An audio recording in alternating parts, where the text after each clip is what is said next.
यही स्टूडेंट, तो आज हम देखने वाले हैं प्लाज्मोडियम के बारे में। ठीक है, तो ये है हमारे पास प्लाज्मोडियम का डायग्राम, जिसके पास क्या होता है, न्यूक्लियस होता है, वैक्यूल होते हैं, साइटोप्लाज्म, माइटोकॉन्ड्रिया, न्यूक्लियस। ठीक है, तो अब हम देखने वाले हैं कि जो प्लाज्मोडियम होता क्या है और उसकी कैसे कैसे स्पीशीज है, ह्यूमन को कैसे इन्फेक्ट करता है। ठीक है, तो अब देखो कि इंट्रोडक्शन ऑफ प्लाज्मोडियम के अंदर क्या बताया गया है कि प्लाज्मोडियम क्या है, एक जीनस है। और किसका जीनस है, ये प्रोटोजोआ का जीनस है। और प्रोटोजोआ कैसा है, ये पैरासाइट प्रोटोजोआ है। और ये क्या कॉज करता है, मलेरिया कॉज करता है, किसके अंदर, ह्यूमन के अंदर। एंड क्या करता है, अदर एनिमल्स के अंदर भी ये क्या कॉज करता है, मलेरिया वगैरह कॉज करता है। ठीक है, आगे है इसकी कितनी स्पीसीज़ है, 200 स्पीसीज़ और जीनस में क्या फ़र्क होता है। जैसे प्लाज्मोडियम क्या होगा, जीनस, और जो ये फेल्सीपेरम, वाइवेक्स, ओवेली, ये सब क्या है, इसकी स्पीसीज़। तो इसकी कितनी स्पीसीज़ पाई जाती है, ऐसे प्लाज्मोडियम के मतलब जीनस के अंदर कितनी स्पीसीज पाई जाती है, 200 स्पीसीज़ पाई जाती है। उसमें से कितनी इन्फेक्ट करती है ह्यूमन को, 5 इन्फेक्ट करती है। ठीक है, तो अब हम देखते हैं कि जो 5 ह्यूमन को इन्फेक्ट करती है वो कौन से। तो प्लाज्मोडियम फेल्सीपेरम हो गया, प्लाज्मोडियम वाइवेक्स हो गया, प्लाज्मोडियम ओवेली हो गया, प्लाज्मोडियम मलेरिया हो गया, प्लाज्मोडियम नोवेलेसी हो गया। ठीक है, तो ये क्या हो गई, ये प्लाज्मोडियम की डिफरेंट 5 स्पीसीज है जो इसके अंदर मिल रही है ह्यूमन के अंदर। ठीक है, और ये ट्रांसमिट कैसे होती है ह्यूमन तक, इसका ट्रांसमिटेड कौन करता है, इसको फीमेल एनाफ्लीज मॉस्किटो करता है। ठीक है, जो फीमेल एनाफ्लीजा मॉस्किटो है वो क्या करती है, ट्रांसफ़र करती है इनको किसके अंदर, ह्यूमन के अंदर। ठीक है, और ह्यूमन को क्या करती है, इन्फेक्ट करवाती है इनसे। आगे हम देखने वाले हैं इसकी मॉर्फोलॉजी और लाइफ साइकिल कैसा होता है इसका। तो इसका हम ओवरव्यू देखेंगे और कल इसको डिटेल के अंदर पढ़ेंगे। ठीक है, तो इसकी पहले तो हमें याद रखने वाले इसके कितने होस्ट होते हैं, प्लाज्मोडियम के 2 होस्ट होते हैं। कौन से, एक तो हो गया ह्यूमन, दूसरा कौन सा हो गया, मॉस्किटो। तो मॉस्किटो के अंदर ये इसकी कैसी स्टेज होगी, ये कैसे मतलब डिवाइड करेगा, अपने नंबर को इंक्रीज करेगा, सेक्शुअली स्टेज होगी मॉस्किटो के अंदर, और ह्यूमन के अंदर एसेक्सुअल स्टेज मिलती है। अब ह्यूमन के अंदर कौन सी मिलती है, देख लो, स्पोरोजोइट मिलती है जो क्या करते हैं, इन्फेक्शियस स्टेज है, किसके अंदर, लीवर के अंदर। ठीक है, सीजोन्स किसके अंदर मिलते हैं, जो मीरोजोइट्स के अंदर चेंज हो जाती है, किसके अंदर, ब्लड के अंदर। ठीक है, जो मीरोजोइट फॉर्म है वो इन्फेक्ट करती है आरबीसी को, वहाँ पे क्या करती है वो ट्रोफोजोइट के अंदर चेंज होती है, फिर वो सीजोन्स के अंदर, फिर वो जब रप्चर होकर सिम्टम शो करता है।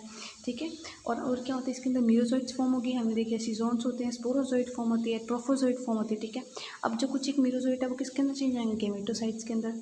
ठीक है, तो वो किसके द्वारा टेकअप कर ले जाएंगे, मॉस्किटो जब ह्यूमन को बाइट करेगा तो गमेटोसाइट्स क्या हो जाएंगे, मॉस्किटो के अंदर चले जाएंगे। तो मॉस्किटो के अंदर कौन सी स्टेजेस आती है, मॉस्किटो के अंदर गैमेट आ गया, तो गैमेट से क्या बनेगा कि जाइगोट बनेगा। ठीक है, जब 2 गैमेट मिलेंगे मेल फीमेल तो जाइगोट बनेगा, फिर ओकेनेट्स मिलेगा, ओकेनेट्स मिलेगा, फिर ओसाइट बनेगा, फिर क्या बनेगा, स्पोरोजोइट फॉर्म फिर से बन जाएगी। तो कौन सी स्टेज देखी हमने, स्पोरोजोइट, सीजोन्स, मीरोजोइट्स, ट्रोफोजोइट, गैमेटोसाइट और स्पोरोजोइट। ठीक है, ये वाली और गैमेटोसाइट। हाँ, तो ये इतनी फॉर्म हमने कहाँ पे देखी, इसकी मॉर्फोलॉजी के अंदर देखी कि इतनी फॉर्म्स के अंदर हमारा क्या है, प्लाज्मोडियम मिलता है। ठीक है, कल इसके लाइफ साइकिल इनके बारे में हम कल डिटेल से स्टडी करेंगे। सो अभी हम देखने वाले हैं कि स्पीसीज एंड पैथोजेनिसिटी क्या है, कि प्लाज्मोडियम जो फेल्सीपेरम है वो कैसा होता है, मोस्टली डेड, मतलब कि बहुत ज़्यादा ये डेंजरस होता है। ठीक है, और ये सेरेब्रम मलेरिया कॉज करता है, मतलब ब्रेन के अंदर क्या करता है, मलेरिया कॉज करता है। No dormant liver stages. ठीक है, तो इसका मतलब ये हुआ कि स्लीपिंग मोड के अंदर नहीं जाता कुछ, एक जो प्लाज्मोडियम की जो क्या है स्पीसीज है वो कैसे स्लीपिंग मोड के अंदर चली जाती है। स्लीपिंग मोड के अंदर मतलब कि कुछ एक वो अनफेवरेबल कंडीशन के अंदर वो क्या चले जाएंगे, स्लीपिंग मोड के अंदर चले, मतलब इनएक्टिव फेज के अंदर चली जाएगी, वहाँ पे वो एक्टिव नहीं होगी। ठीक है, तो कोई भी सिम्टम शो नहीं होगा, कुछ भी मतलब इफेक्ट कॉज नहीं करेगी। जब कुछ टाइम बाद में वो क्या करेगी, दोबारा क्या करेगी, अपने आप को कुछ मंथ बाद या वीक बाद अपने आप को क्या करेगी, एक्टिव करेगी। तो उसको क्या बोलते हैं, उस स्टेज को बोलते हैं डोरमेंट स्टेज। ठीक है, तो उस स्टेज को क्या बोलते हैं, डोरमेंट हिप्नोजोइड स्टेज बोलते हैं। ठीक है, और जब इनएक्टिव से एक्टिव फॉर्म के अंदर आना तो उसको क्या बोलते हैं, रिलैप्सिस बोलते हैं। ठीक है, तो अब इसके अंदर क्या है, कोई भी डोरमेंट स्टेज नहीं है लीवर के अंदर, मतलब ये स्लीपिंग मोड के अंदर यहाँ पे नहीं मिलेगी। ठीक है, अगर वो कंप्लीट कर लेगी अपनी लाइफ साइकिल तो दोबारा वो लीवर के अंदर नहीं मिलेगी। अब है प्लाज्मोडियम वाइवेक्स, क्या होता है कि वाइड सेपरेट है, मतलब बहुत फैला हुआ है एज डोरमेंट हेप्नोजोइड स्टेज। अब इसके पास क्या है कि ये इसके पास स्लीपिंग स्टेज है, मतलब जब ये अपने आप को इनएक्टिव कर सकता है और फेवरेबल कंडीशन आने के बाद अपने आप को एक्टिव कर सकता है। तो इसके पास क्या है, डोरमेंट हिप्नोजोइड स्टेज है, और फिर वो क्या करता है, रिलैप्सिस कोज करता है, मतलब एक्टिव स्टेज के अंदर वापस आ जाता है। अब है प्लाज्मोडियम ओवेली, क्या है, सिमिलर टू प्लाज्मोडियम वाइवेक्स की तरह ही सिमिलर ही है, बट ये क्या है, कम कॉमन है, वो ज़्यादा कॉमन है। ठीक है, अब ये प्लाज्मोडियम मलेरिया जो क्या है, क्रोनिक इन्फेक्शन, मतलब कि लॉन्ग टाइम तक क्या करता है, इन्फेक्शन कॉज करता है। ठीक है, और क्या है, लो पैरास्टीमिया। ठीक है, और आगे क्या है कि जो प्लाज्मोडियम नोलेसी है वो क्या करता है, जोनोटिक स्टेज है ये, ठीक है, जोनोटिक स्टेज है। और ये क्या है, फास्ट रेप्लिकेशन, बहुत जल्दी जल्दी क्या करता है, फास्ट रेप्लिकेशन। और ये किससे, जोनोटिक मतलब किससे लिया गया है, ये मंकी से लिया गया है, ठीक है। आगे ये फास्ट रेप्लिकेशन को करता है।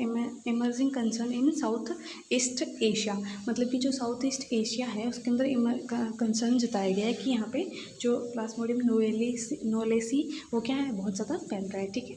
आगे हम देखने वाले हैं कि सिम्टम्स क्या क्या है। इसके अंदर फीवर होता है, ठंड लगती है, स्वेटिंग होती है।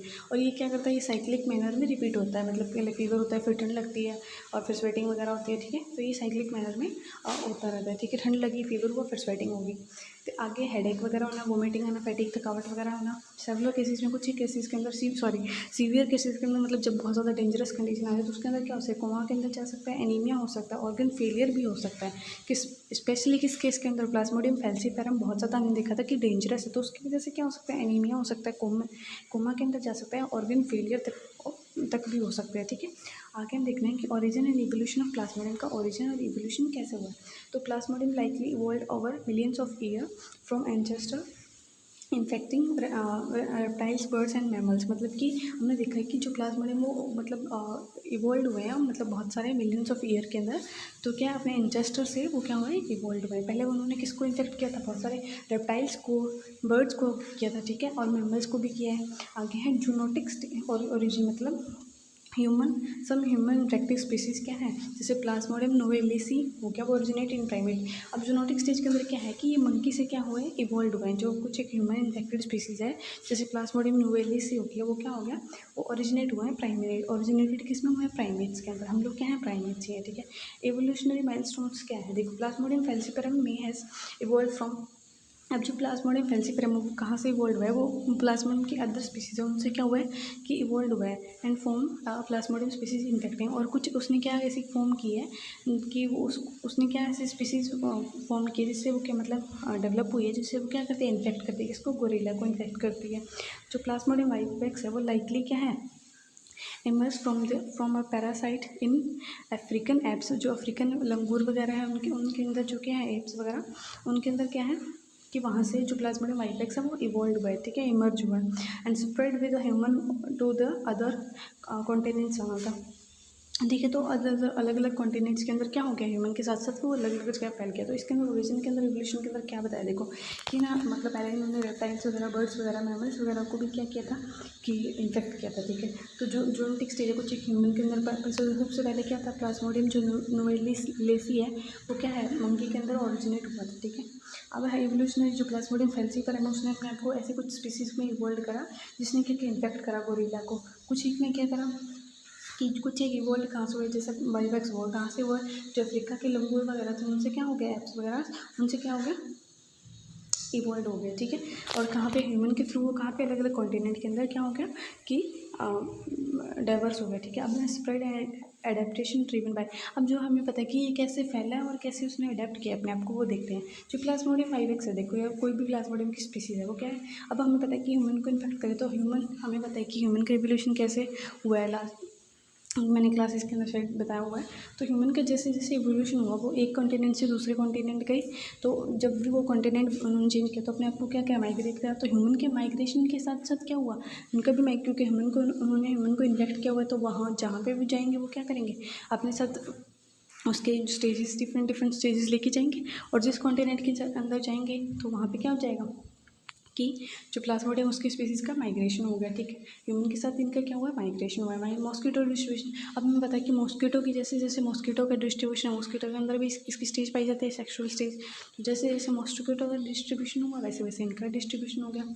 इन्वायरमेंटल, जैसे जैसे इन्वायरमेंट के अंदर चेंजेस आते रहे, उस हिसाब से इन्होंने क्या किया, अपने आप को अडेप्ट करना स्टार्ट कर दिया, ठीक है। आगे देखते हैं हम कि क्या है, आगे है कि जोग्राफिक डिस्ट्रीब्यूशन ऑफ प्लाज्मोडियम की जोग्राफिक डिस्ट्रीब्यूशन कैसे करें।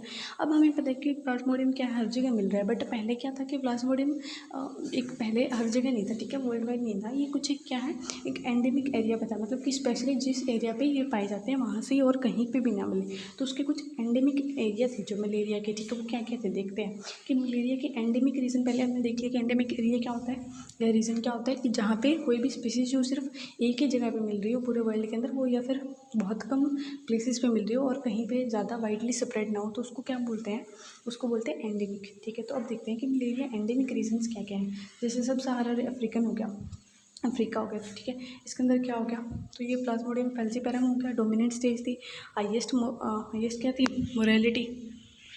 मोर्टिलिटी मतलब कि डेथ कॉज करना। ठीक है, तो ये क्या है, इसकी हाईएस्ट मतलब ये क्या क्या लोगों को मारा मतलब। ठीक है, साउथ और साउथ ईस्ट एशिया के अंदर क्या है, प्लाज्मोडियम वाइवेक्स हो गया, प्लाज्मोडियम फैल्सीपेरम, प्लाज्मोडियम नोवेलेसी, और स्पेशली इन मलेशिया, इंडोनेशिया और मलेशिया के अंदर स्पेशली ये 3 स्टेजेस पाई जाती हैं। और लैटिन अमेरिका के अंदर प्लाज्मोडियम वाइवेक्स हो गया, एंड सम प्लाज्मोडियम फैल्सीपेरम हो गया। ठीक है, और ओशिनिया और पैसिफिक आइलैंड्स के अंदर क्या हो गया, मिक्स स्पीसीज प्रेजेंस होते हैं, मतलब अलग अलग टाइप की मिक्स स्पीसीज मिलती थी इनके अंदर। नॉन एंडेमिक रीजन, अब हमें पता है कि एंडेमिक तो वो कि जहाँ पे ये सबसे पहले पाई जा रही है, सबसे पहले जहाँ पे ये मिल रही है वहाँ से ये क्या हुई फैली। अलग अलग जो नॉन एंडेमिक जहाँ पे ये पहले नहीं थी उन एरिया पे कैसे गई है, ह्यूमन के थ्रू, मॉस्किटो के थ्रू गई। तो ये नॉन एंडेमिक रीजन के अंदर कैसे गई, यूरोप के अंदर गई, नॉर्थ अमेरिका के अंदर चली गई। ठीक है, मलेरिया कैसे होता है, जैसे हमें पता लग गया कि एंडेमिक एरिया के अंदर क्या है, किसी को मलेरिया हो रखा है, तो वहाँ पे कोई ट्रैवलर चला गया, तो उसने क्या, उसको मॉस्किटो ने उसको बाइट किया, और कोई इन्फेक्टेड मॉस्किटो है तो उसको अंदर क्या चला गई, प्लाज्मोडियम फैल्सीपेरम में चला गया। ठीक है, तो जब वो प्लाज्मोडियम फैल्सीपेरम चला गया, जब वो ट्रैवलर क्या जाएगा अपने वापस जो अपने लोकल जगह, तो वहाँ पे क्या करेगा, वो वहाँ पे जाके मलेरिया मतलब बाकी लोगों के अंदर फैला देगा। ठीक, तो उसी टाइप से क्या हो गया, ये एंडेमिक रीजन से नॉन एंडेमिक रीजन के अंदर चली गई। ठीक है, तो अब मलेरिया होकर ट्रैवलर्स कोई भी ट्रैवल करने वाला उनके अंदर हो जाता है, तो और इमिग्रेट फ्रॉम एंडेमिक एरिया। ठीक है, और इमिग्रेट कर देता है कहाँ से, और इमाइग्रेट आना। ठीक है, इमाइग्रेट फ्रॉम मतलब इसका मतलब ये है, अगर ये इमिग्रेट है तो फ्रॉम एंडेमिक एरिया, अगर इन्होंने क्या कर इमाइग्रेट आना था। ठीक है, ई आना था आई की जगह, तो ई माइग्रेट का मतलब क्या है, जब ये एंडेमिक एरिया से जब कोई ट्रैवलर आया मतलब एंडेमिक एरिया पे, वहाँ पे उसने क्या किया, उसने मलेरिया उसको हुआ, फिर वो ई माइग्रेट जब वो अपने ट्रैवलर क्या किया एंडेमिक एरिया से कहीं पे और भी कहीं घूमने गया, तो वहाँ पे क्या किया उसने कि उन स्पीसीज को फैला दिया वहाँ पे भी। ठीक है, climate and mosquito distribution, climate या मॉस्किटो की वजह से क्या हुआ कि जैसे जैसे मॉस्किटो वगैरह उनके थ्रू भी क्या हो गया कि इसका स्पीसीज का डिस्ट्रीब्यूशन हो गया। Strongly influence where plasmodium thrive, ये स्ट्रॉन्गली जो प्लाज्मा हमें पता है कि जो क्या होता है क्लाइमेट या मॉस्किटो का डिस्ट्रीब्यूशन भी बहुत ज़्यादा इन्फ्लुएंस करता है इसको कि प्लाज्मोडियम कहाँ पे थ्राइव कर रहे हैं, कहाँ पे सर्वाइव कर पा रहे हैं। ठीक है।